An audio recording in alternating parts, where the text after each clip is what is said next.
آپ نے مجھے والد صاحب کی وفات فون بھی کیا تھا، یاد ہوگا تو اسی دوران میں نے آپ کو کہا تھا کہ آپ کی مدد چاہیے، خاص طور پہ جو میرے ساتھ ہوا۔ لاڑکانہ شہید بی بی ذوالفقار علی بھٹو کا شہر ہے، آپ کا سیاسی قبلہ ہے وہاں پر، لیکن بدقسمتی یہ ہے کہ لاڑکانہ میں ایک آج تک آپ 14-15 سال میں کوئی ایک اچھا ہسپتال بھی نہیں دے سکے ہیں، جہاں پر لوگ اگر ایمرجنسی میں جائیں تو ان کا ایکس رے تک نہیں ہوتا۔ یہ وہاں کی حالت ہے۔ آپ جہاں کراچی کے اچھے اسپتالوں کی اپنی کارکردگی جو ہے وہ بار بار بیان کرتے ہیں، تو یہ چھوٹے لوگ جو سندھ کے دیگر شہر ہیں وہ کس کے آسرے پر ہے؟ ان کا وزیر اعلیٰ کون ہے؟ ان کی وزیر صحت کون ہے؟ اس کے علاوہ میں ایک اور چیز کی طرف آپ کی توجہ دلاؤں گا، جو میہر کا واقعہ ہوا ہے،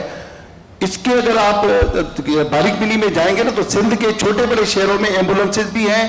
ہسپتالوں میں جو چلتی نہیں ہیں وہ اینٹوں پہ کھڑی ہیں ان کے۔ اچھا، اس کے علاوہ فائر بریگیڈ بھی موجود ہے،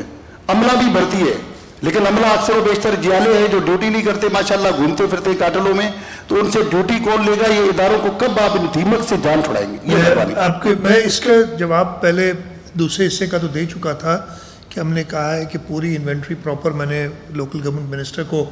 ہدایت کی ہے کہ پراپر انوینٹری جلدی بنائے، مجھے پیش کریں، اور میں جلدی اس پہ اسٹیپ لوں گا کہ جہاں جہاں گاڑیاں ہیں، فائر بریگیڈ اور ہیلتھ والوں کو کہا ایمبولنسز کی، ان کی کیا پوزیشن ہے، کتنی آپریشنل ہے، کتنی نہیں ہے، اور اگر آپریشنل نہیں ہے تو کیوں نہیں ہے، کیا وجہ ہے جب بجٹ وغیرہ بھی ہے، تو یہ چیزیں تو ہم چیک کر رہے ہیں۔ دوسرا، آپ نے اسپتال کی بات کی، میں آپ کے ساتھ میں نے فون پہ بھی تعزیت کی تھی، آپ نے مجھے ذکر کیا تھا، لاڑکانہ کے لیے ایک ہاسپٹل کی اسکیم ہے نئے ہاسپٹل بنانے کی، وہ تھوڑی سی سستی کا شکار ضرور ہے، اس کو ہم ایکسپیڈائٹ کراتے ہیں جلدی، بٹ میں آپ سے کہتا ہوں کہ کوشش ہماری ہوگی کہ ہیلتھ سیکٹر میں